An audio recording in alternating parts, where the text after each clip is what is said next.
Hello everyone, this is Virgil down here at Redo Banshee Parts and Accessories. Hey, just talk about a customer brought me this 87 bike.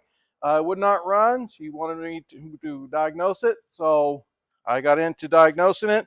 Found out it needed a top end, but when I took the top end off, it also needed a crank. So I pulled the engine and did a full rebuild on this engine and put it all back together. New bores, new pistons, new crank, and it runs really good. And you'll see that in the video. And now I'm going to start it up for you guys.